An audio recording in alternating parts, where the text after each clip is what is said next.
Hello, welcome to Walsall United WFC.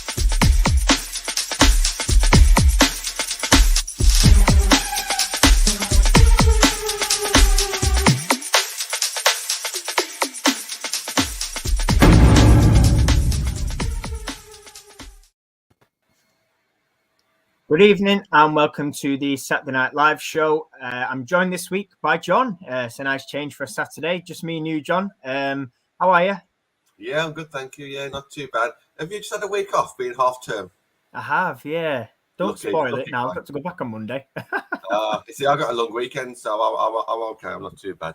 Yeah, fair enough. Evening, Rob. Yeah, come to the end of my half term. I'll be brutally honest, John. I've done absolutely naff all. Like, absolutely nothing. A couple of lie-ins, catching up with a couple of people, catching up on my telly that I've had to record that I've not got around to watching, and that's about it, pal. So, Lucky. Yeah. And then I get another 2 weeks off at Easter. Yeah, thanks for rubbing that in. Meanwhile, Pancake Day, Mother's Day, all that kind of stuff going on in retail. Easter coming up, and I'm working hard. But I'm still here to tell the story, Matt. Hey, I'm here. I'm just more refreshed than you probably are. But yeah, Pancake Day. I know this is going off on a mad one. Pancake Day is like my third favourite time of the year. Christmas. Okay. Yeah, Christmas, Easter, Pancake Day. Christmas is like drinks and that. Easter because it's chocolate, and Pancake Day because it's pancakes. There you go. Yeah, I'm probably up for that, to be fair. I'm probably somewhere similar. Hello, John, in the comments. Nice of you to join us. I'll say hello to Rob as well. John. Even though I think we've got different opinions regarding Russo, so I'll have to come on to that a bit later. I think you're going to be in the minority now, John. Definitely. You will probably maybe in the majority. Always in the minority. That's it, pal. But listen, you can't follow and be a sheep like some people, lad. You've got to create your own. Anyone can take that how they like. Tonight's show, then we will get into it. Now we've done winding each other up. I was going to preview. We've got another derby. I swear this is like what is it now? Fourth one this year, fifth one, something like that. Anyway. I've kind of switched off a little bit, Matt, with all these derbies. It's crazy. I know. The thing is, I know we're going to get into it, but it just takes it away. Like a derby, you should be hyped and really thinking. Yeah. I think some people are just like, God, another derby. But anyway, we're going to discuss it. The only thing that makes it special is it's a cup game to the FA Cup, isn't it? So if this is an ordinary league match, I'd be like, but. Yeah, no, that's it. Yeah, I think FA Cup, like you say, just makes it special, doesn't it? Because it's the FA Cup. Preview that then. We'll put our starting 11s out there as well, because we love having a little debate about that. We'll also discuss sort of lack of accessibility and coverage. I think there's 2 games out of all the ties this weekend that are on. There's 2 games available to watch. I think Arsenal and Liverpool's on the FA Player, and we're on the BBC. So we'll give thoughts on that. Hoping for a win Sunday. Yeah, all good. Thanks for tuning in once again as well. John, we may as well get straight into it. So we've had our international break. You obviously did your show on the little tournament win of the Arnold Clark, whatever they want to call it, trophy cup thing. What do you think then? Because I know we say this after every sort of international break, don't we? Oh, how are we going to do? Is anybody injured? Has anybody got knocks? But it's the cup as well, isn't it? So that kind of throws things out the window even more. What are you thinking or what are you expecting tomorrow? I think first of all, just have a look at how far we've come as a club from our first and second season, where we might have had like 1 or 2 internationals, to now having 16. 16 players went on international duty, covering 8 different countries. That's crazy to think that, like, literally just 2 or 3 years ago, we had just Jackie and some of the Lionesses. It really is crazy that obviously Wales come into it, Scotland, and then we've, like I say, 8 countries. That's absolutely massive. I'm never a fan of the internationals, but I do like the whole glorified friendlies. I do prefer the tournament as opposed to just a normal friendly. I'm not saying them great. I think the ticket prices was inflated because of that as well. £30-35 just because it was a cup. Not great, but it was a good competition. 4 good teams who probably all went to that tournament thinking that they stood a chance of winning, and 4 of our players were the ones ended up being victors. So I think even though I'm not a fan of internationals, it's good team bonding for some of those, good for team morale, especially if they win. But yeah, injuries, that's always the one. As soon as a player goes down, you slam your phone down thinking, oh, flipping out, I knew this was going to happen. Thor, lad, it could have easily happened to, Tooney as well at one point. I don't know how she is. Obviously, she came back on in that last game for like 5-10 minutes. So hopefully not nothing too serious. But yeah, it's frustrating because we always seem to come out, and not just us, but we always seem to come out with injuries. So yeah, okay, 4 players might be really happy that they've won that cup, but now more importantly, some of them might have to miss out on that game. Yeah, hopefully nothing too serious. I know Thor had concussion, so potentially a protocol is 7 days if you've got concussion, but depends how serious that is. Tooney looks like she's going to be back. Not too sure what Hayley has. But yeah, it's the touch and go, isn't it? Yeah, you're spot on. I just think I don't want to go too much into the tournament because obviously it's done now, and you touched on ticket prices. I thought I was reading something. I can't think. I was reading something, and somebody said, "Oh yeah, 30 quid for a ticket," and I thought, well, that's not bad. Both games, 30 quid. Turns out it was just one game. Yeah. So I'm thinking, my days, like next year when they go on to supposedly back-to-back and double headers because they reckon that COVID sort of curtailed it this year. What the hell are they going to charge? And it's like saying, 30 quid. Like, I mean, listen, I moan enough and get absolutely slaughtered for complaining about ticket prices, and it's the principle of it. But it's like you say, we've lost 16 players. We get a couple of knocks or injuries. For what? Like, was it needed? Was it a tournament we needed to do? No, not for me. You mentioned higher opposition. Yeah, absolutely. But I just think that could have been solved by dropping in the odd friendly. We didn't need the whole tournament. We've obviously got qualifiers coming up as well. We've got Northern Ireland, and I can't think who the other one is now, coming up soon as well. So it's like, you don't want to risk burnout before sort of the Euros, basically, for the sake of faffing about. You're absolutely right, Matt. I mean, look at the attendance levels. We're not the only ones thinking this. The attendance levels are poor. Okay, that's probably down to the time of day as well. But it wasn't great. It was kind of embarrassing for some of these world-class players who was coming to England, and only a few hundred turned up. So a bit disappointing at that level. But obviously, great to see. Obviously, the Lionesses win. Great to see some of our players getting some wins as well. Yeah. But yeah, you are right. Ticket prices need to be looked at there. Timing of the year, all that kind of stuff. But yeah, it's one of those things, isn't it? Really, I think we're just kind of getting used to it, aren't we? Yeah. I'm going to put that on just because we'll come back to that, obviously, when we do our teams and sort of answer that in a bit. So that's just important to mention that. But what I will say is, I think obviously coming back of a tournament, there was obviously Mark's press conference and things that came out, and he was sort of saying, Hayley lads, probably a doubt, Ethan Mannion, maybe not, and and sort of going through people that may or not make it. It's one of them, isn't it? Like you say, it always seems to be, and maybe this is just in my head, but it always seems to be every time there's internationals, whether it's competitive or not, we come back with some sort of issue.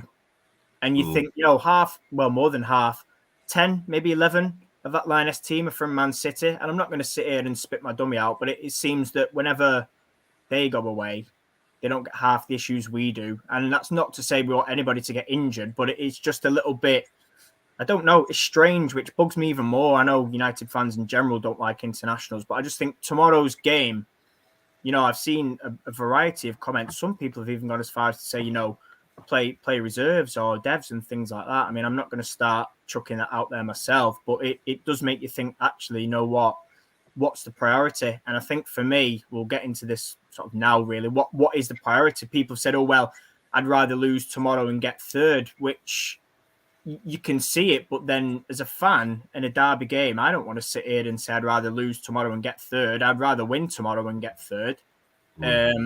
Like Rob says as well, big month in the league. We've got an early start against Reading. We've got Leicester as well, who we seem to, I think the last 2 times we played them at home, was it FA Cup and Conti Cup? We've lost both games, so they're in a bit of form as well. But it's just going to be, I mean, where do you sit on it tomorrow? What you think? I know, like I said, we're going to get into starting 11s, but if we're sort of saying FA Cup versus top 3, not that it should be a choice because we've got a squad capable of competing for both, but where do you stand on that? I think the twist is Man City. So fans won't allow us to lose, will they? It's as simple as that. So if we was drawn against a weaker team like West Bromwich Albion that was potential or someone like that, then I'd say rest Tooney. I'd say play a few devs or play those Finns players. But if we lose against City and get humiliated, it's not great, is it? You know what's going to happen. So I don't think we can afford to make too many changes that will actually weaken our usual start 11.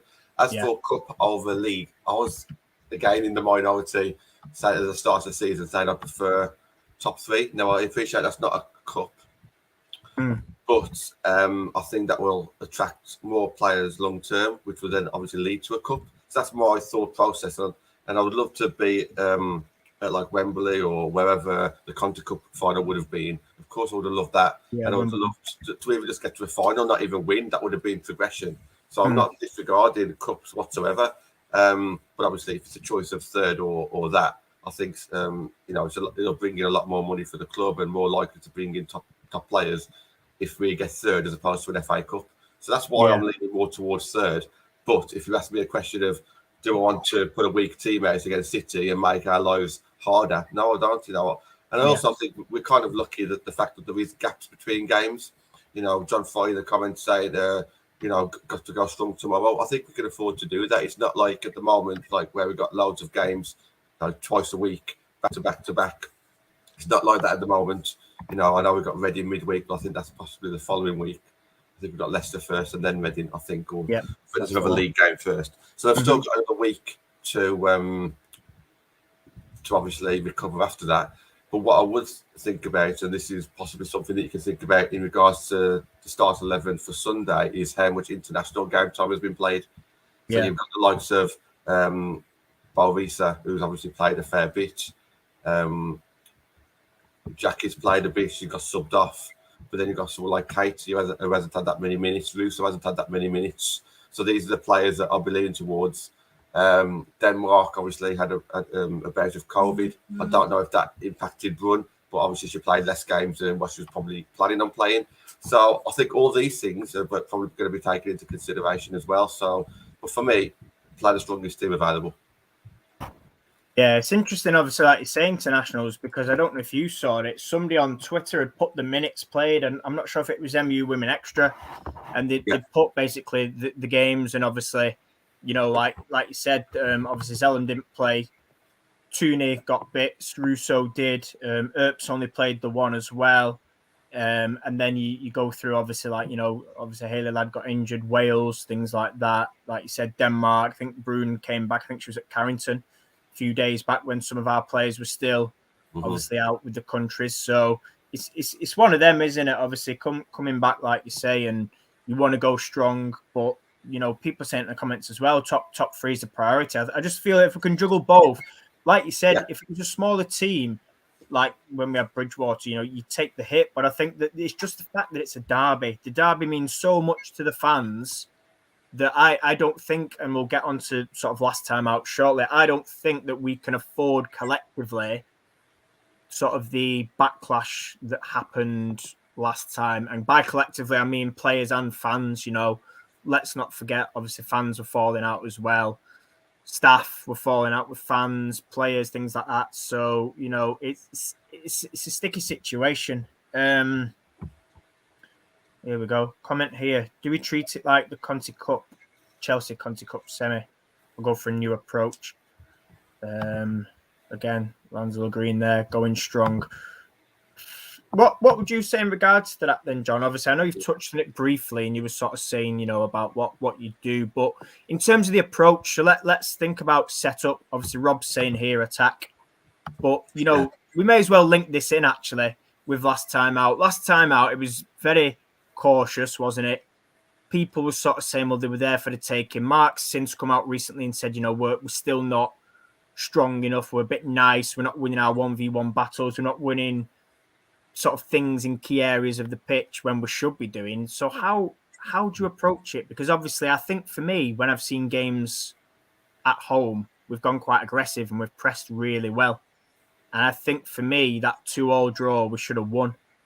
But on the flip side, if you go overly aggressive, in your press and they just bypass it. You've got to sort of mix it up for me. But I don't know if you want to sort of link your comment in with that.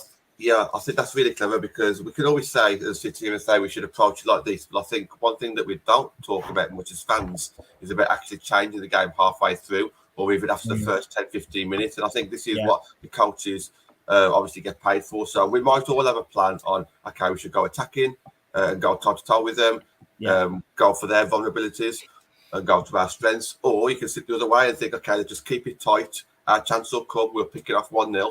You know, there's always a way you can enter the match. But if it's not going for you after 10, 15, 20 minutes, then you've got to start thinking about, okay, we might have to change. And that's okay. You know, you don't know how the game's going to go until it actually starts to be played. You know, I don't think anyone knows enough about City to kind of know exactly how they're going to play. And maybe not even the coaching staff. You just don't know how the game's going to go. You know, I've cast my mind back to that 6-1 defeat against Chelsea. And we kept on repeating the same kind of style of play, which made it go from like a 2 or 3-1 defeat to a 6-1 defeat. You know, we tried to go toe-to-toe with them on that one. If we had shut up shop a little bit and done something different, it might not have been as bad. But on the flip side, the guys in the comments and the guys who went to that derby where we did lose, you know, maybe we should have gone more forceful on that game. I think the first 10, 15 minutes, both teams would just be, you know, feeling each other out, seeing what people, you know, seeing how it's going. I genuinely thought going into that previous City game that we had the opportunity to win them and win them good as well. And it did look like that we didn't have that courage and aggression to do that. But that doesn't mean that we have to go to every game being that way. You know, I think you have to judge it. So are we even on form? I think at the moment now the tide's turned a little bit. I don't think we are necessarily on form, whereas City probably are. They're probably going to come into here now a bit more positive compared to the last game. So what I would do is just do nothing too radical in the first 15, 20 minutes. You know, just try not to concede, keep it tight, have a little play around, let's see what's going on in the game. And then if we're looking good, then start attacking, doing it that way. Yeah, it's interesting. Obviously, you mentioned changing up, and it's exactly something obviously I'd sort of talked about and mentioned. But I think, you know, the only thing I'm going to change from you is obviously you sort of talked about 20 minutes. I think 20 to 30 minutes in, you should get an idea. I think the time to address it for me would be half time.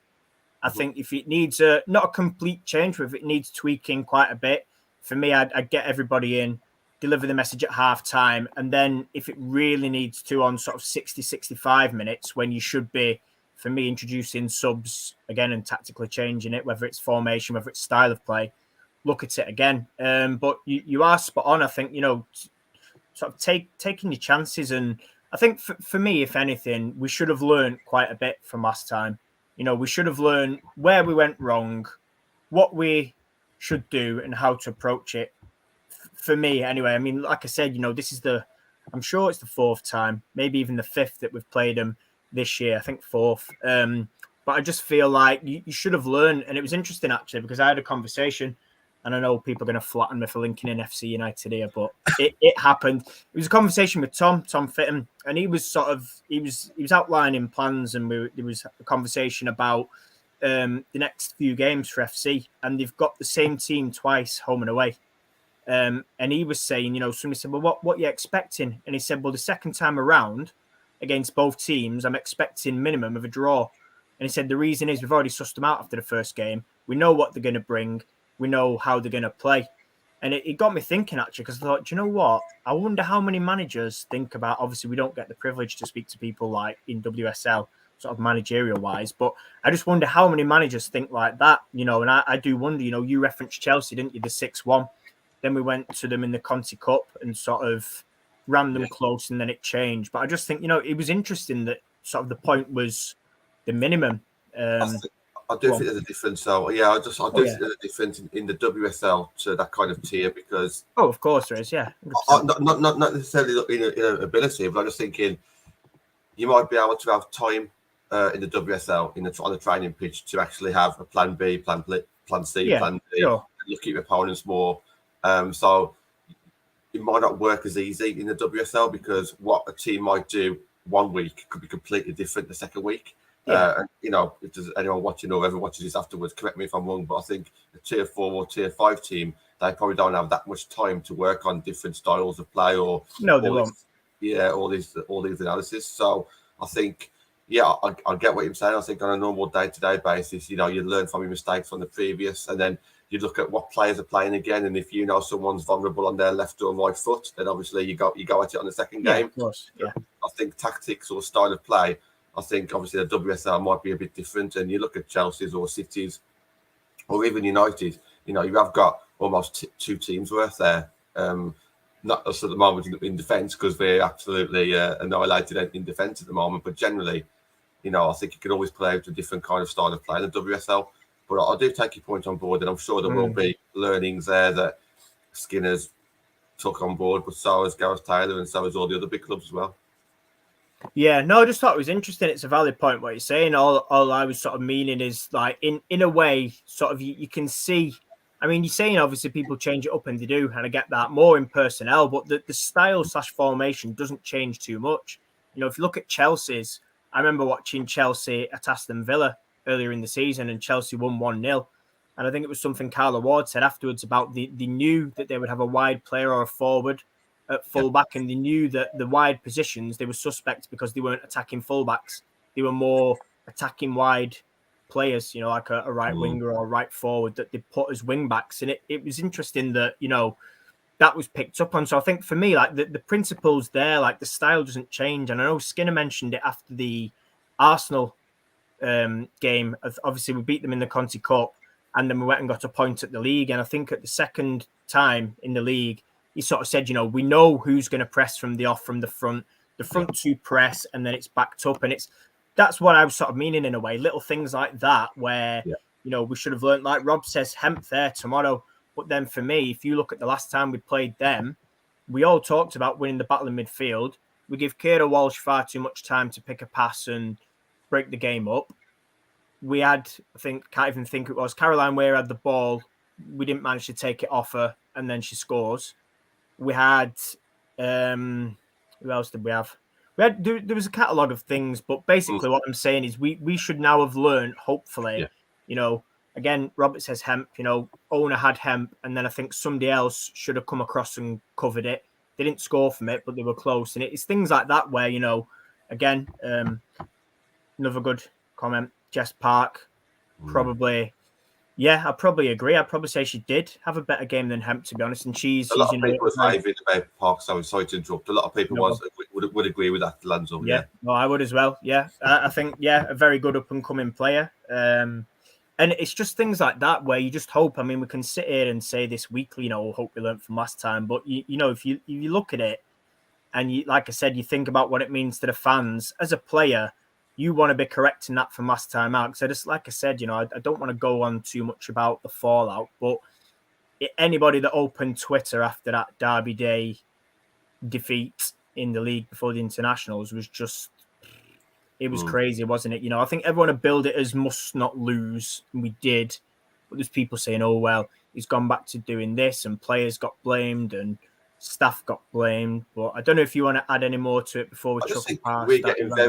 I just think we're getting very ambitious there as fans. I mean, we've always been ambitious anyway, but and I could see why. I mean, obviously we had a great run in. We had 2 very positive results against Arsenal, so we had every right to go into that City game expecting to win, not just draw. So obviously when them results don't come off, I can see why. Everyone's it's like 10 times worse. I would just throw it there as well. As much as we're learning about City, obviously don't forget City are learning about us as well. So it might cancel each other out, and we've probably got less options in regards to swapping personnel because of our injuries. So, that might work for us, as you were saying, but it could also work against us as well.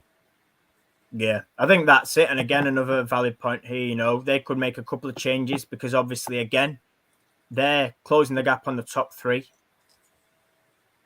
Stranger things could happen. I mean, it's one of them, you don't want to go cautious, and you don't want both teams to go cautious because that's when you get a complete cagey affair. But again, it is a valid point. I know people going back to top 3, Rob's saying here, and again, the thing, what annoys me is last year we had a very good chance. I think this year we've got a better chance. Yes, teams are stronger, but I just feel like somehow the players or the quality of players that we've lost, we've dealt with it really well.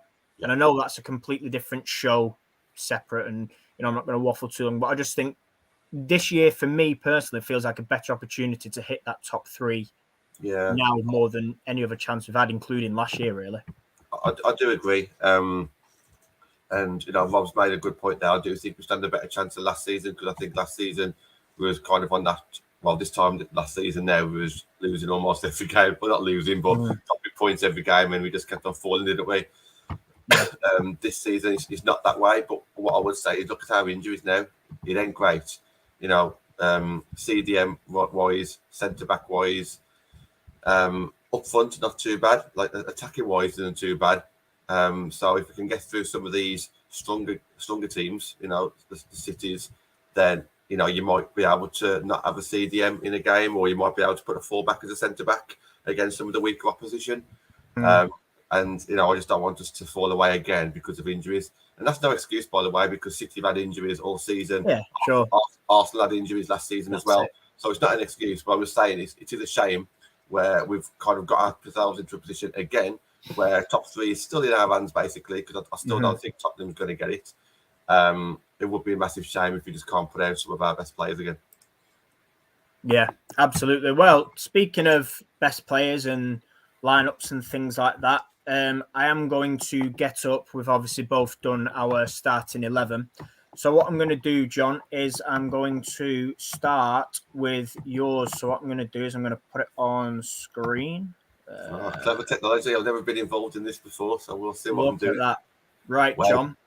So, okay. Then it's okay. He's gone that way. Yeah. Okay. So what we've got, John, is we've got your team. So I'm going to let you talk us through it. That was pretty much as you sent it me, maybe apart from maybe Tuna was a little bit further back. But go on. Now that's pretty much it. Almost like a 4-5-1. You can call it a 4-5-1 or whatever you want to call it. But so obviously in goal, I just think that we need to kind of play our best team, and that's the thing against Bagley. I appreciate it's a cup game.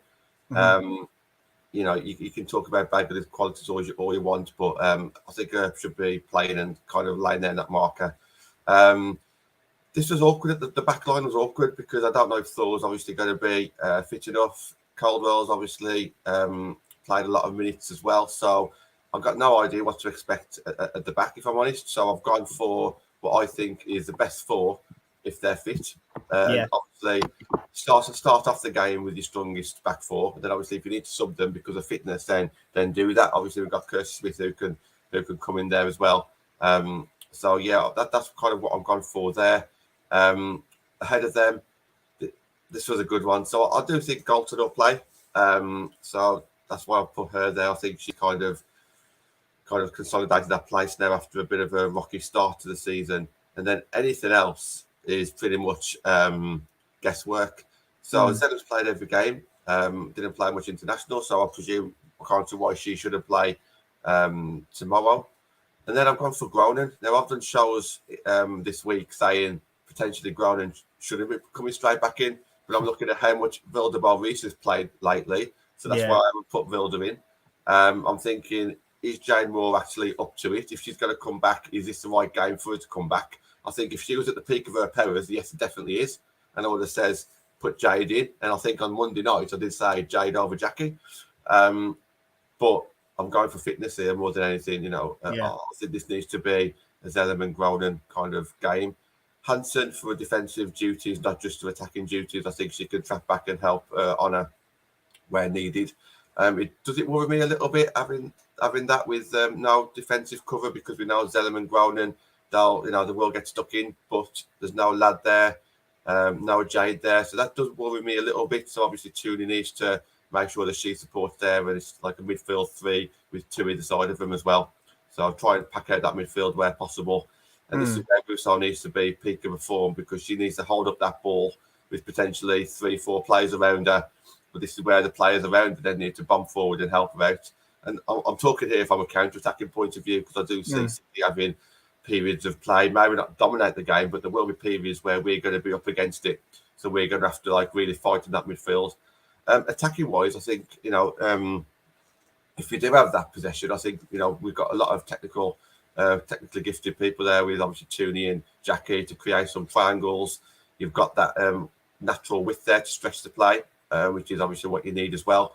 But yeah, I've gone for Russo over Brun as well. So for me, let's not forget how good we were before the January transfer window. So it's great that these players have come in, but to me that was to stack up the squad to continue for the second half of the season in case we did have injuries. It's really good that we've got that now because obviously Caldwell's come in.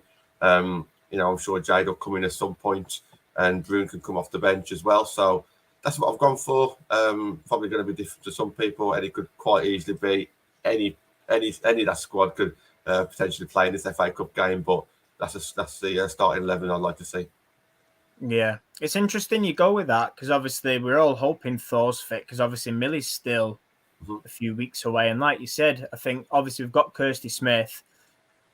Do you want to really see her or Blundell at centre back? Probably not, which then begs the question: if Thor isn't fit, what do we do?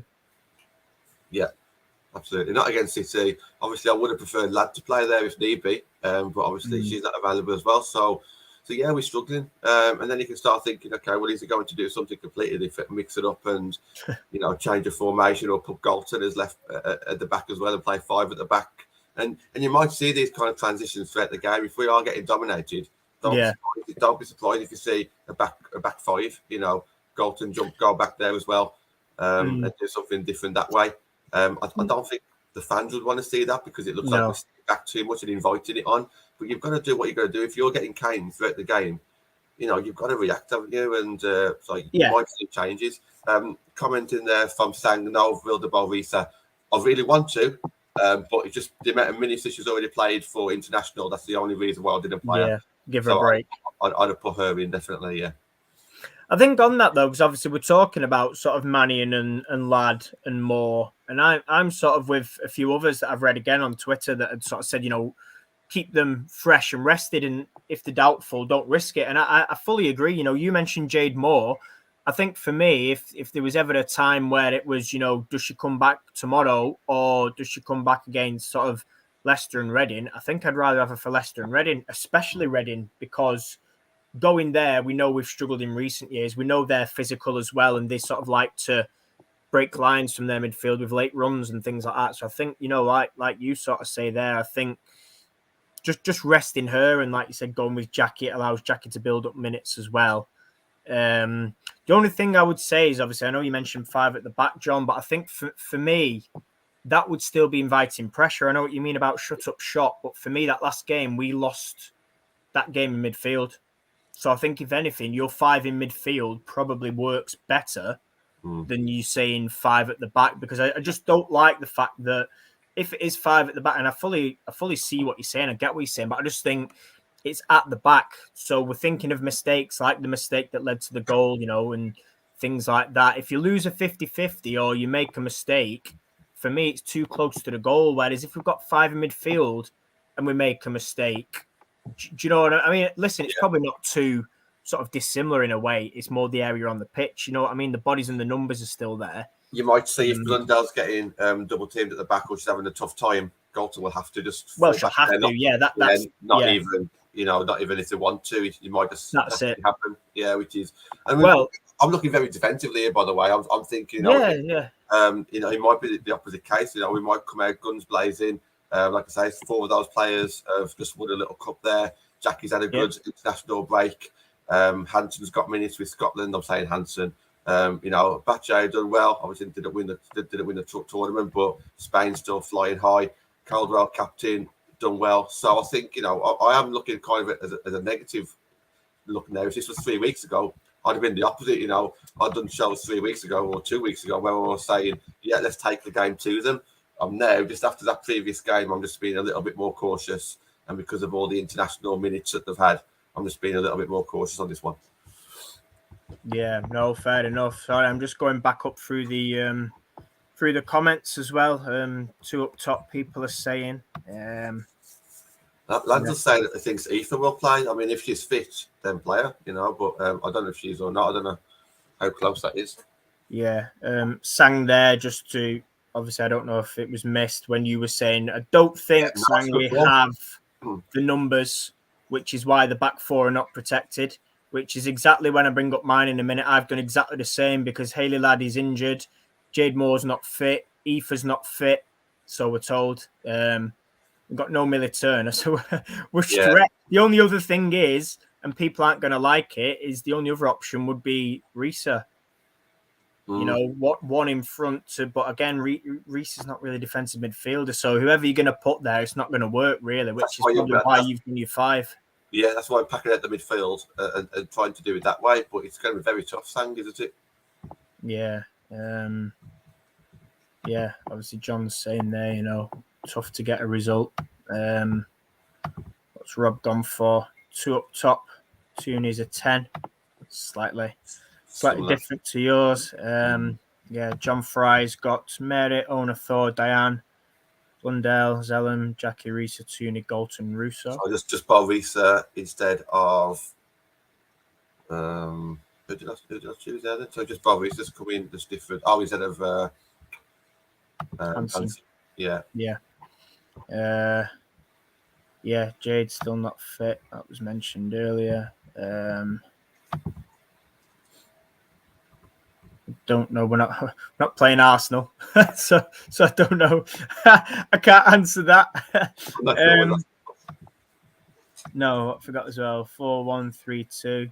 Oops, Blundell, Caldwell, Manny, and Battle for Zellum, Jackie. Yeah, I mean that's not too dissimilar to mine actually. I've gone obviously because we've got no defensive mid. Yeah. I've gone for a 4-3-1-2. I've gone for which, like I say, I'll get up in a minute. So a little bit different, but again, it's relying on that midfield working. And to be fair, it might look a little bit exposed in the middle. Which is why. So you said exposed there. I think we will see that a little bit throughout the game. I think Skinner will give up space on the pitch. Usually the wide areas, isn't it? You know, they'll say, yeah, go wide, that's fine, and we'll pack the centre out because we'll let you have it wide because you can't score there. Lands up with 2 strikers there. Yeah, absolutely. Oh, he's spot on. He knows my trail of thought. And that's true, yeah. It's all good. I just, listen, I don't need to keep saying it every single week, do I? But the thing is, we need people that are going to put the ball in the net, and that's obviously stating the absolute obvious, but we don't have enough when it's just one, because by the time Russo comes back, and you mentioned hold-up play before, who the hell is she going to give it to unless your wings are gone? So anyway, I will I'll get mine.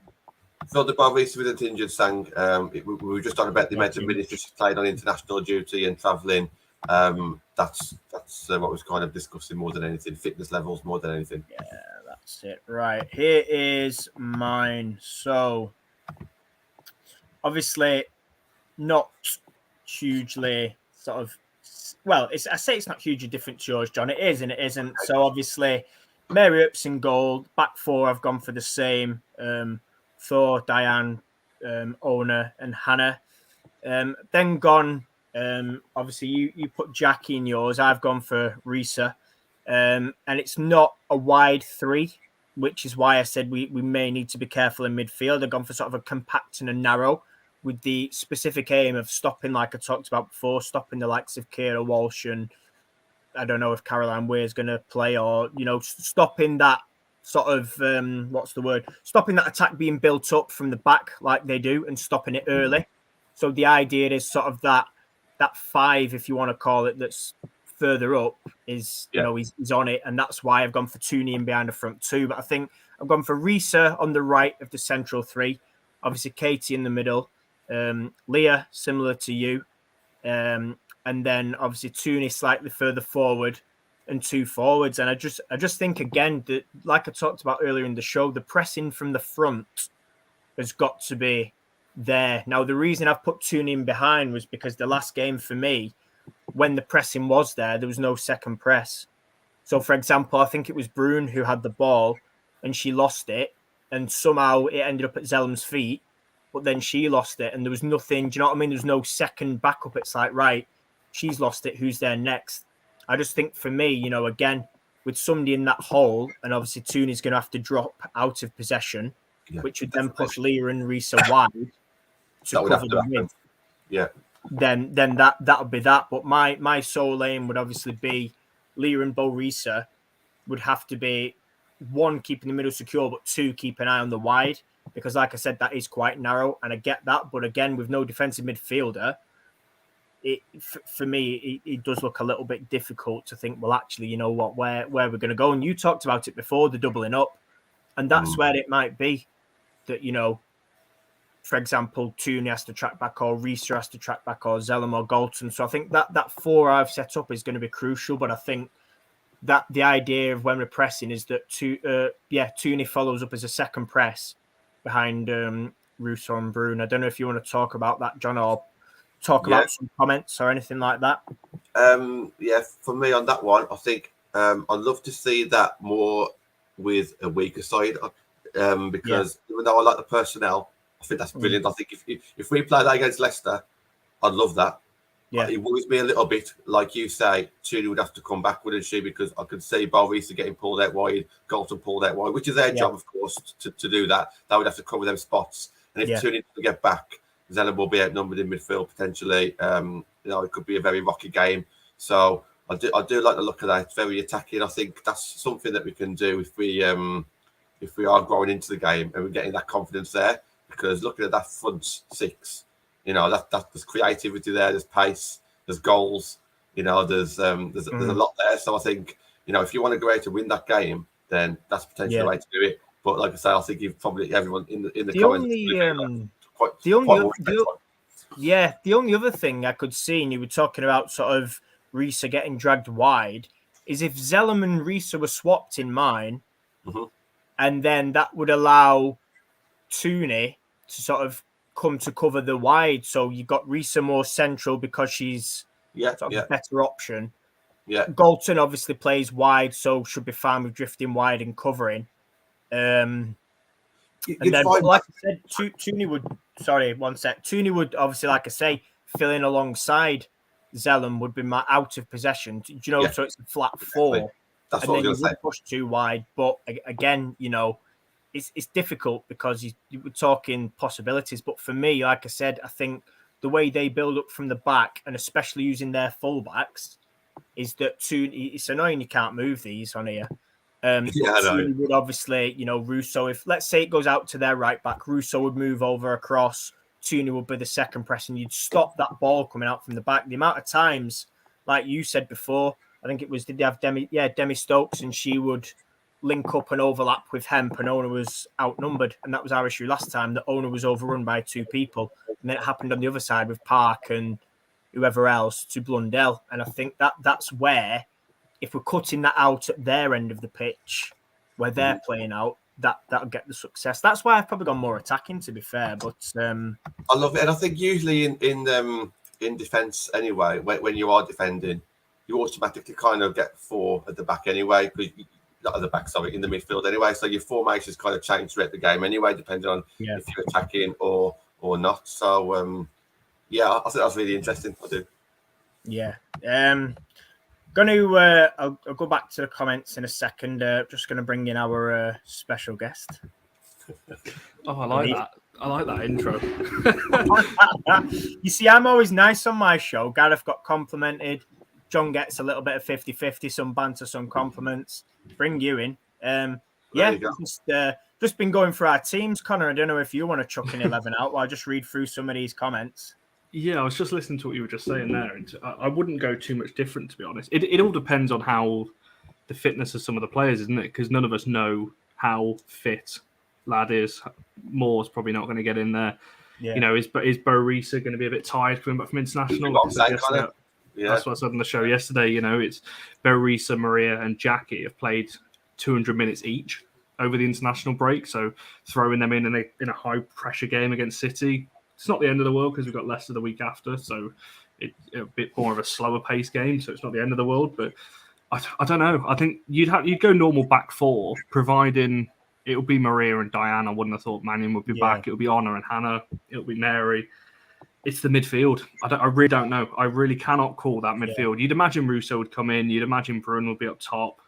But all I want to see, I just want to see it different to what we saw in the game 2 weeks ago where Russo was out wide and Tooney was out wide. I don't want to see that again. If Galton's fit, put her back in because we need that work rate out wide. And we spoke about it yesterday, but Kirsty Hansen can play a role out on the other side. She's also. I'll put Hansen in mine. Looking at me, I'm going to get yours back up, John. She also can work hard on that right hand side, same as Leah. I'm not saying that Tooney and Russo don't work hard, but I just don't think they understand that role enough because they're not defensively minded enough to know that role. So I think you'd stick them in their best position. At the end of the day, it's about picking a balanced team. It's not about picking your best 11 players on a team sheet. It's just pick the team that's most balanced. Because we had a lot of joy actually when we beat City in the Conti. Like I said, and that was with a Staniforth Boerisa double pivot, if you like. And, you know, when we saw the team sheet, that was thought, how the hell is that going to work? But it worked. Yeah. So it's just about having those workhorses. I'm pretty sure Martha Thomas played in that game as well. So yeah. Well, we've got this is John's team here. Obviously, we've all we said same as you, Connor. Obviously, Thor, Caldwell as your centre halves, Ona and Hannah. Pretty much said the same again. Don't risk Mannion, Ladd, and Moore. But this is what John came up with. Yeah, just to touch on it because John you had Hansen, didn't you? Obviously, like Connor's just talked about there. You put Jackie in because you were saying about Risa having a lot of international minutes, and then you had Galton and sort of packed out your midfield, didn't you? Was basically what you were saying. Pack out the midfield, so you got enough people out wide. But the problem is, can Russo get out? You know, can she hold the ball up all the time? You know, yes, she'll have moments where she'll fight off the defenders, but it's going to have a tough time doing that. So but again, kind of what I was basically saying was this is very conservative. You know, this is expecting us to be on the counter attack, expecting us to come under a lot of pressure. So that's kind of set up for that kind of play. Whereas I think Matt looks at more about like competing and going almost toe to toe with his kind of formation, and obviously having a contingency there if we do come under a wave of attack. So two different ways of looking at it. But yeah, I've gone for Hansen after watching that show yesterday, Connor. So I think, but the thing is, both can work. The counter attack can work, providing your midfielders can hold onto the ball long enough to get forward. The problem was in the City game 2 weeks ago, we couldn't keep hold of the ball long enough to get Ella and Russo on the ball and Brun on the ball and so on. Boerisa, Zellum and Ladd just could not keep hold. And same with the centre-backs, really. Every time they got it, they were almost packed. Because the City's press was good, and I hate saying that, but it was they executed their game plan very well. We need to learn from that and just create those little bits. You know, Skinner talks about a lot about creating the space. We need to be able to move the ball quicker and create the space on our own. And that's, if Boerisa doesn't play, that is one thing we are going to miss, because that's one thing she's very good at. It's just picking up and occupying space and pulling people away. And that's why I think you need two proper wingers to stretch the play a bit, because we were very narrow in the City game a couple of weeks ago. Tooney and Russo were trying to get out wide, but then we ended up just long balling it to Tooney. Now, she's not going to beat anyone in the air, certainly not, Lucy Bronze, I think it was at times, and so on. She's not going to beat them in the air with the best one in the world. She'll obviously compete. But so I think you play actual wingers out there, and then you've got a bit of an outball, because as we know that, it's the fullbacks for us that really make the difference in these games. But in order for those to push up, you need to be able to have the ball. So it's all going to depend on whether it's Zellum, Jackie and Boerisa, whether it's Zellum, Toon and Jackie, or whoever it is. It's going to be Zellum at +2 or 3, and how you look at it. They just need to be able to keep the ball better than they did 2 weeks ago. I think interestingly as well on that, Connor, obviously you talked about the wingers there, and something we were talking about earlier was obviously our fullbacks not being doubled up on both sides, whether it's Hemper, whether it's Park or Stanway or Bronze and Stokes or Greenwood overlapping. I think that's another important thing. Obviously, you referenced being narrow, and like you say, obviously stretching that midfield should, well, with John's formation anyway, should sort of solve that. I'd gone a little bit more compact, but I went for the basis on mine, and I'll bring mine. I don't know how much you saw of mine, but on mine, I'd gone for sort of press from the front. So stop them playing out from the back. Again, like I sort of touched on before you jumped on, it was a little bit compact, but I would sort of like to say of the thing that if we stop them from playing or playing out how they normally play out, then that for me was where we would get the success. Let me just... That's what I'm finding that, Connor. We was talking at the start of the show about being able to recognise things throughout the game as a coach and adapting there and then, because we was all like kind of debating at the start of the show about should we attack, should we defend, how should we set up. it doesn't matter how you kind of set up. You have to kind of look at it, don't you, halfway through the game and start thinking, okay, well, this isn't working. We need to do something differently. Yeah, that's going to be it. I think the thing is, we've played City enough times this season, 3 already, as everyone knows. We're going to have to. We will have learned by now, but the problem is every game has been different. Like I keep saying over the last week or so, every time we've played City, it's been a different type of game. So although it's going to be very similar, you know the danger threats of City, you know what they can do by now. But the problem is it's translating onto the pitch, and the players that he's picking need to be able to understand their roles enough to be able to make that work. And I think just looking at Matt's there, that again, I mean, how are you playing that midfield 3? Is that a flat 4, or are you looking at a 3 there? No, that's literally a flat 3. So like I said before, it is quite narrow, but obviously the idea was Tooney would drop in out of possession and then Risa and Galton would push wide. Now, I know, obviously, before people were saying, shouldn't Tooney cover that wide? I mean, she could. It'd just be, for me, dragging her from a 10 to sort of a right wing position to shuffle everyone across. Is that too complicated to stop the overload, perhaps? But like I said, for me, on the way they played out, or the way they normally play, is that last time out we had no second press. And I was saying to John earlier, when I think Bruin had it, lost the ball, Zellum had it, lost the ball, they scored, there was no second thing. Whereas I think with a front 2, I mean, John had gone for a 1 last time. I just think with an aggressive front 2 plus Tooney backing it up as a second press, plus Galton and Risa pushing on again higher, that for me, that would stop it. I'd rather stop it at the back where they're at the back than stop it when they're advancing in midfield and try to stop a counter-attack, because I don't think, for me, we have the legs in midfield to physically, with what we've got, stop the breaks very well. So that, for me, was like sort of stop it before it happens and force the errors and go that way. I'd gone more attacking, and I think John had just gone a little bit more secure, hadn't you? That's all basically it was. So I don't know if you want to chuck anything in there as well, Connor. That would work, providing they all understand. Because the thing is, say this a lot, that as long as they press as a team, then it will work. If Brun and Russo go on their own and Tooney, Galton, Zellum, whoever don't follow, then it's pointless. Because they're just chasing down dead balls. It'll be one ball over the top. But it's exactly what happened, actually. When Martha Thomas came on 2 weeks ago and Hansen came on, they were pressing on their own, but that was great. But then they were just getting knocked over the top. Them two are out of position then, and it's a waste of time. And with Hemp and Park, who we were assuming are going to play for City, and obviously we don't know, those two out wide were absolutely destroying us 2 weeks ago, because every ball was going to them, and it's almost like we wanted them to have the ball, which is fine if you keep them far enough wide, but we weren't. We were letting them pick the ball up and just run it in the overlap. You know what City's fullbacks are going to do on the overlap and everything like that. So I do actually like this approach in terms of stopping them, because we let City have the ball 2 weeks ago. We wanted them to have the ball and then make a mistake that we can punish, which again can work. There's no right or wrong. Well, ultimately you're judged on the result. If we go there tomorrow, sit back and nick a 1-0 on the counter, everyone will say that's a masterclass. If we go there, dominate them and win, everyone's going to say something. So you pick a formation for a game and you pick tactics, but all that kind of goes out the window once the team are on the pitch in terms of how they're going to follow it, because there'll be different scenarios that maybe they've not planned for. And ultimately, I think Skinner's right in his interview.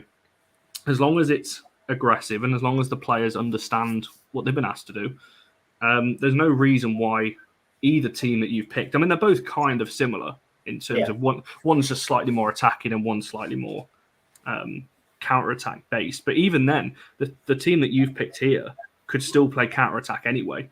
You can still it's really confusing and complicated to understand. I don't fully understand it, but you can still play a pressing counter-attacking game. just because you're counter-attacking doesn't mean you can't press. Something that Liverpool men's side do very, very well. They're a very good counter-attacking pressing side. But City women play exactly the same way as the City men's side do. You know what they're going to get. It's the intensity. It's the playing out from the back. It's using the wingers the wingers cut inside, which, what Skinner's famous thing, wingers cut inside and open up for the fullbacks. You know what they're going to do. So either team can work, but that midfield, without an actual, I'm going to call it like a destroyer, someone with a little bit of, as much as I hated it against City a couple of weeks ago, the kind of Stanway kind of player, just the dark arts of football, I think I call it, the breaking up the play. Because every time we did get the ball 2 weeks ago, we couldn't keep it because every time here we go, we're getting 2 passes, get 3 back, they'd hack us down. So we could never build up enough pressure. And I kind of hope we do that to them tomorrow. If they get 2 or 3 passes in the midfield, somebody bring them down. Break up the play. Someone go down with a fake injury or something. Don't allow them to do what they did 2 weeks ago and just have that and feel so comfortable because we'll be in for a long afternoon then. Get Curtis Smith on then. She needs to play. If we're going to go down that approach, Curtis needs to play definitely. The other thing I was going to say, John, just dead quickly, because I want to get onto accessibility and coverage, was, to be fair, I mentioned to you, Akira Walsh, and she would be playing exactly next to Tooney. Now, for me, Tooney can be a shithouse when she wants to be. Whether she's good at it or whether people think she's good at it is another thing. But I think, like we're talking about there, when she gets that ball, she's immediately looking for the fullback high and wide.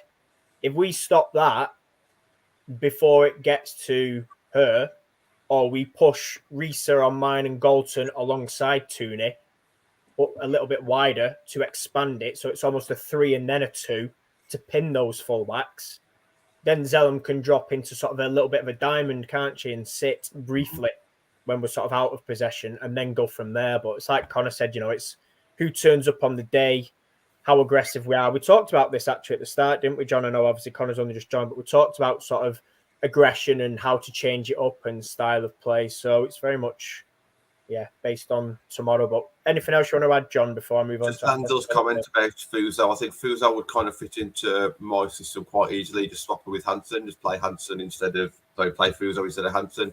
Not too sure how you play in your formation. Matt, where would you put it if you was to play Fuso tomorrow in that formation? Where would you have kind of put her?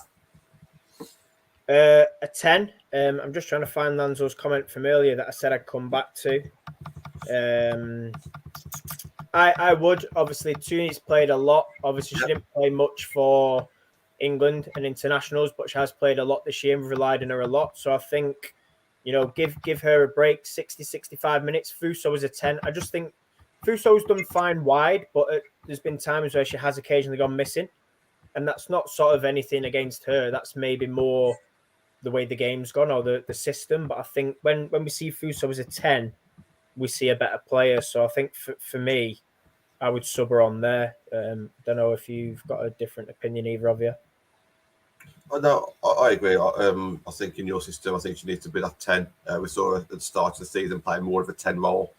She's very technical on the ball. We haven't seen a lot of it. What I like about Fuso more than anything is her pace. So I just love, with or without the ball, either running onto the ball or the ball at the feet. So I just think I don't mind seeing her out wide, but I do get your point there, Matt. Yeah.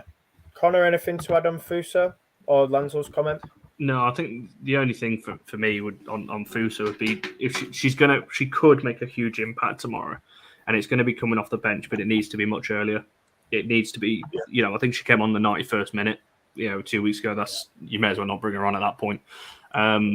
So if she's going to come on, it needs to be 60. Obviously, depending on the game, if we're 3-4-0 down at half time, then make it at half time. But I think she's got to come on 60, 65 regardless anyway, because I just think against a tiring defence, the last thing you're going to want is somebody with pace running at you. And I think that's what Fuso, the one main quality she has is that. So, I just think she can play a key part tomorrow if she's utilised in the right way. But down the middle for me, not out wide. Yeah.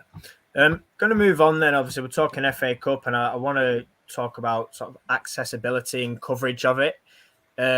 Obviously, there's 2 games, as mentioned at the start of the show, 2 games accessible. One's in the BBC, one's on the FA Player, which is the Arsenal-Liverpool game. But it's a big frustration, isn't it? I saw, obviously, Leicester were heavily beat today, but I saw a lot of comments from people like, why can't we watch it? Will we ever see highlights? What's the reason? And I think before I'll let you go first, Connor, but before we do, I think for me, my own personal thing is, yes, it's correct to question it, but why, when there's all these questions, one, people not going to the FA, whether that's journalists or clubs, and saying, why can't we do it? And 2, why isn't the communication on this? For me, I'd be asking a question, right, what is it, why we cannot, I don't know if it's financial, can we not stream games? Why can't we do it?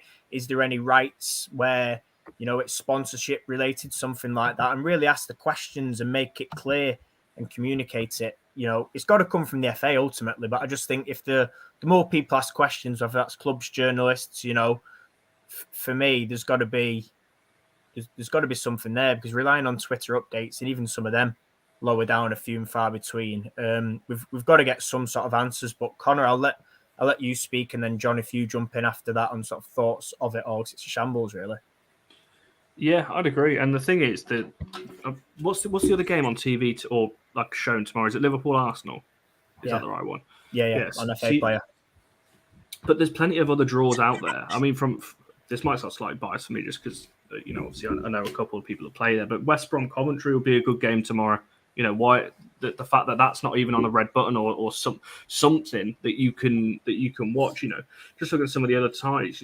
There's some good ties in there. Reading West Ham, obviously that's an all WSL tie. You've got Durham Birmingham, that could be a close game as well. You've got a team that was pushing for promotion in the Championship versus relegation Birmingham. So there's some real good ties. Charlton versus Everton. Could you see an upset there? It's at Charlton's ground. You could see an upset, but it's strange to me, and it just reinforces the point about the draws. Now, obviously, I think the draw for the next round is going to be televised next week, so that's a good step forward. But it just shows to me that they've set this up in a way. Let's get the Manchester derby. Let's stick that on BBC, because we know that people are going to watch that. Whereas the other games, I don't know. It's almost like they're worried that people aren't going to watch it. Well, how can you try? How can you get people into the game if you're not pushing it enough? And don't get me wrong, I'm sure if let's say they stuck Ipswich Southampton on BBC Two tomorrow, the viewing figures aren't going to be massive. They're just not. But it's like you said at the start, the accessibility of it and keeping it up with Twitter feeds. That's what you're relying on tomorrow. You're relying on the club's Twitter to keep you informed, and you're going down the pyramid in terms of tier 5 and 6 before you start to get what you'd think you'd start to get to that level. Whereas you look at, now don't get me wrong, it is further in the development, and I hate doing comparisons, but you look at the men's FA Cup first, second round, the qualifying rounds are on BBC, let alone the first round proper. You get some of the qualifying rounds, Hemel Hempstead and teams like that are, in the National League South and so on TV. So there's no reason why. Is it the last 16 over and now, or the quarter? I can't remember. No, last 16 now, and then the big quarters. There's no reason why this shouldn't at least be televised somewhere. I'm not saying it has to be the BBC, but somewhere, FA Player Live or Red Button or something like that. Lanzo just put the comment out. I think the FA Player should play all the games, to be honest. Why not? It's the FA Player. Sure, they can organise something. If not this season, do it for next season. You've got to put all these games on. And I didn't realise who was playing who. To be honest, I've had a busy week. I've only been looking at Man United. So if Ipswich against Southampton, anyone who knows anything about women's football will know how much of a great game that's going to be. What a prospect that is.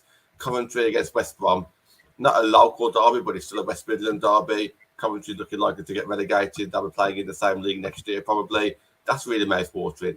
There will be people out there who will want to see it, but because they're not glamour teams, like kind of says, because it's not a Manchester derby, it's almost kind of like it's gone by the wayside, which is a massive shame, because you'll never be able to get people involved if they're never watching it, are you? So, yeah. Here we go. This is exciting. What we got here?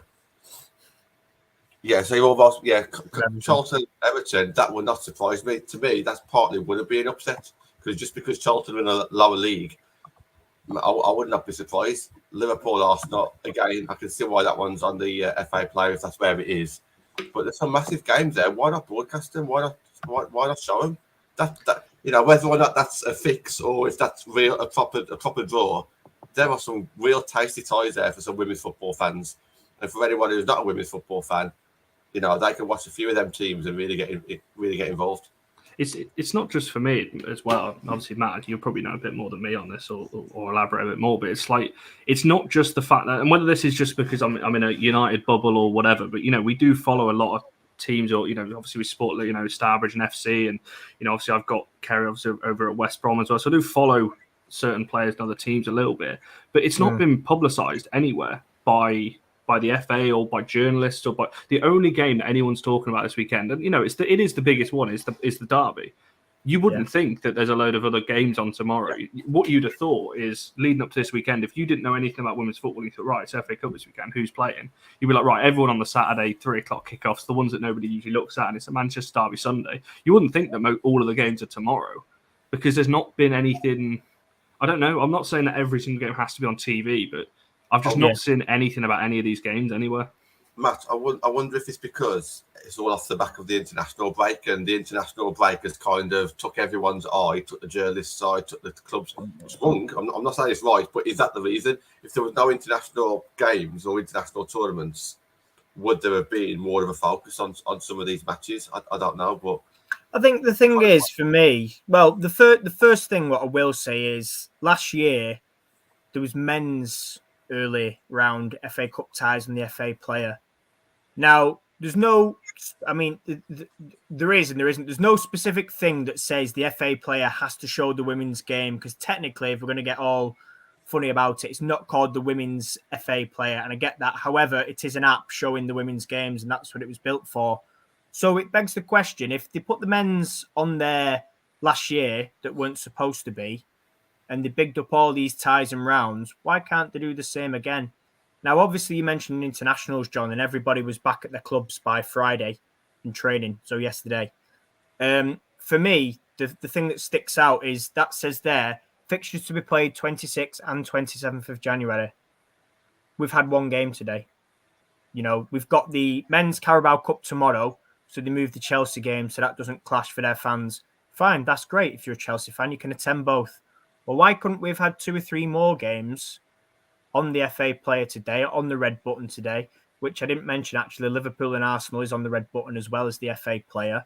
So, again, that's 2 slots that it's taken up. Most people have BBC. In fact, pretty much everybody, I'm assuming, has BBC. So why couldn't they then take that off the FA player, leave it on BBC and say, I know, Coventry and West Brom, Little Midlands derby, let's stick that on instead. You know, listen, it's exactly the same with the Conti Cup, except the Conti Cup, when it gets to semi-finals, they decide, oh, it's 4 big teams, we'll show it. But, you know, I fully understand that, like, you know, people may not want to watch Durham and Birmingham because they're 2 very poorly supported sides. But Ipswich and Southampton is a massive, like, you know, people that don't follow 4th tier wouldn't know, but it's a massive clash, you know, third, 4th tier, 2 teams there, you know.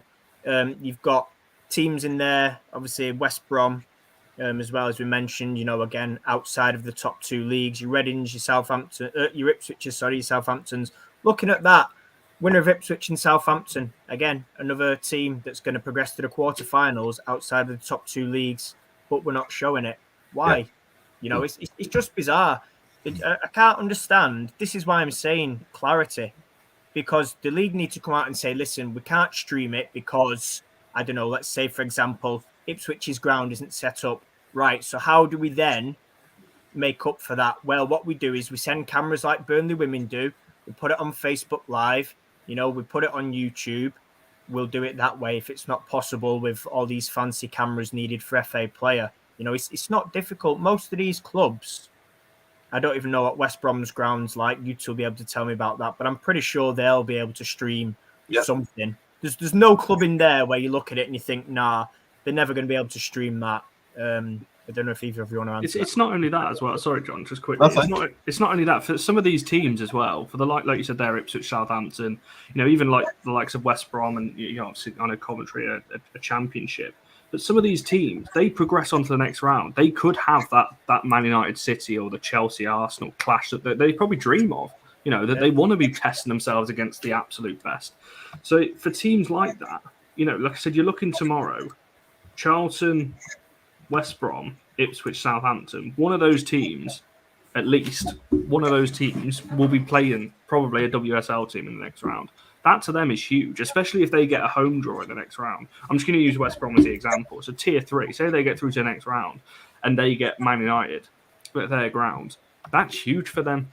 Yeah. So I don't know why it's not been pushed enough, because for these clubs, it is massive. You know, I know that I keep using West Brom as an example. It's just because I follow them a little bit. But I know for a fact that they've been really heavily pushing it this week. But I think John raised a good point earlier that because this is kind of been international week, the attention's all been on that. So no one journalists that I know around the area and journalists that I know that work with West Brom have not been pushing it because their attention has been on the game at the Molineux, for example, just down the road from West Brom and things like that. It's not been the focus this week.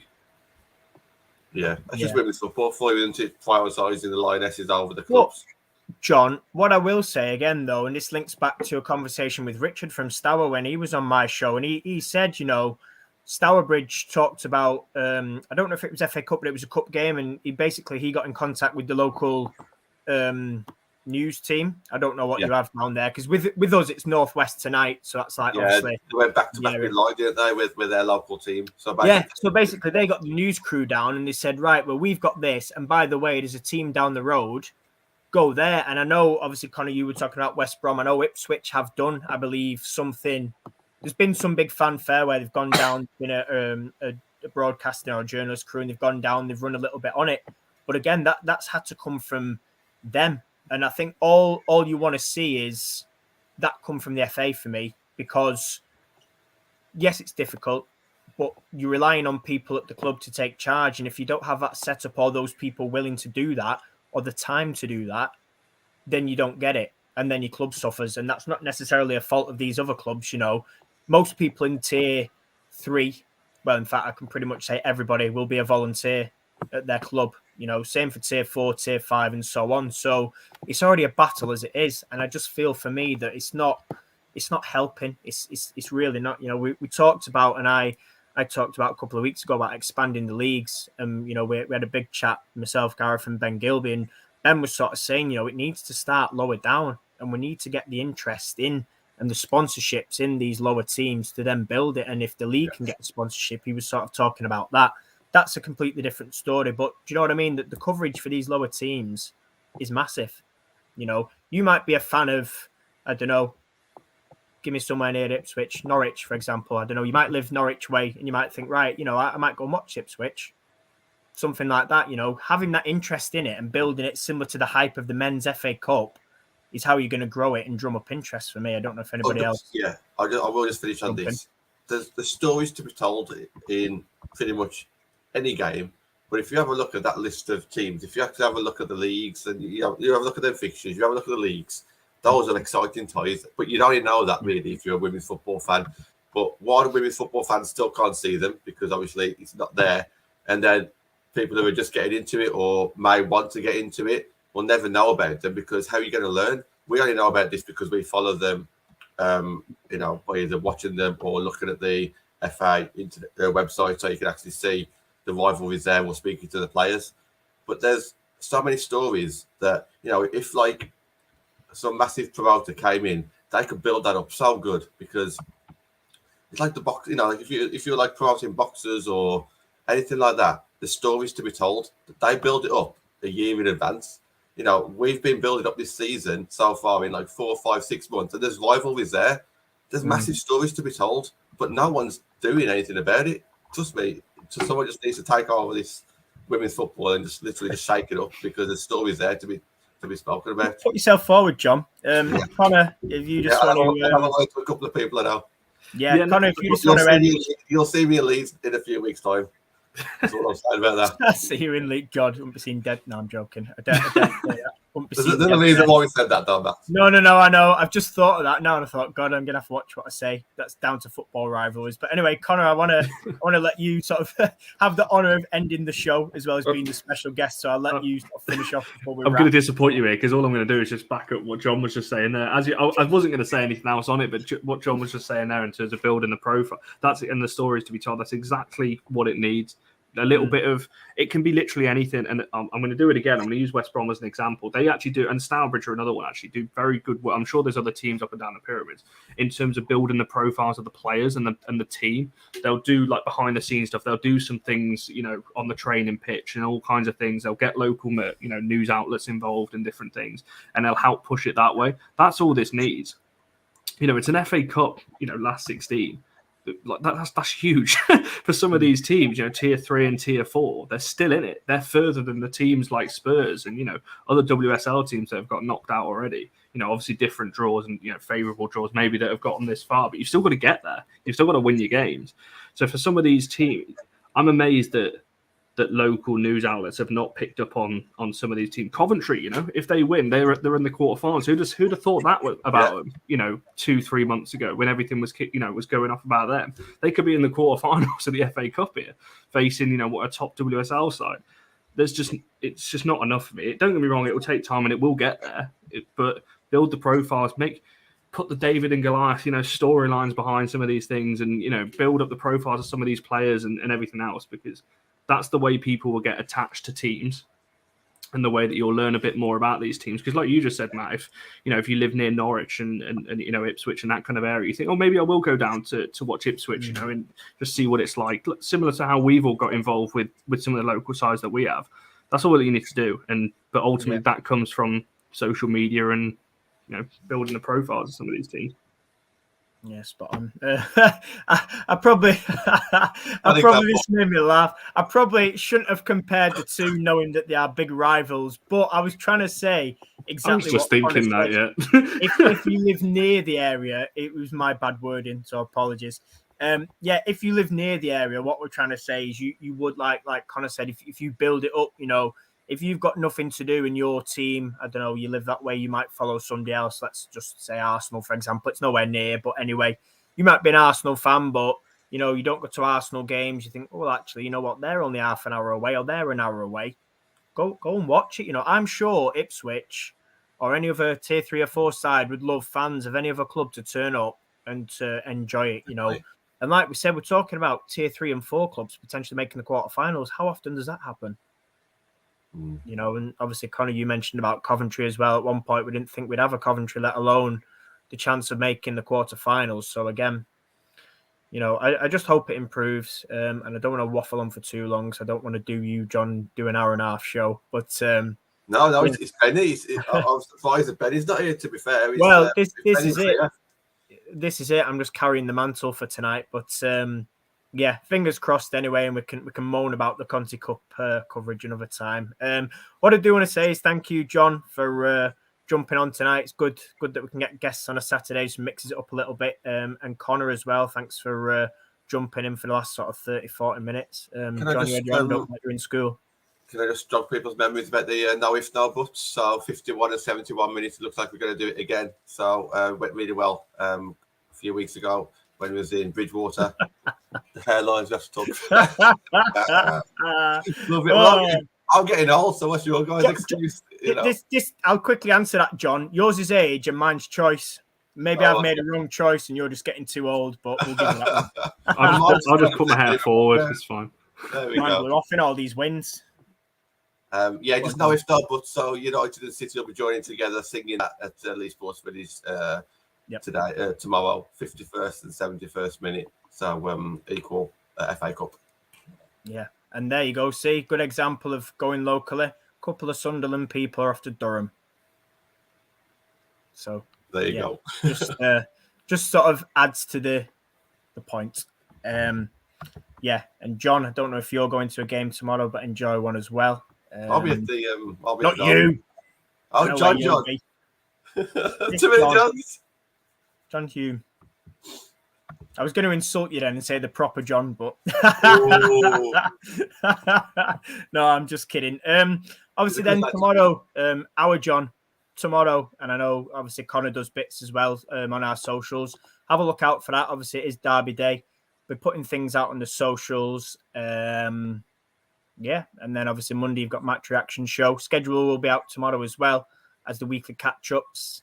And back to pretty much a normal week. Liverpool and Arsenal. Tasty one. But anything apart from that, obviously, like I say, keep an eye on our socials and we will see you properly on Monday. Cheers, guys.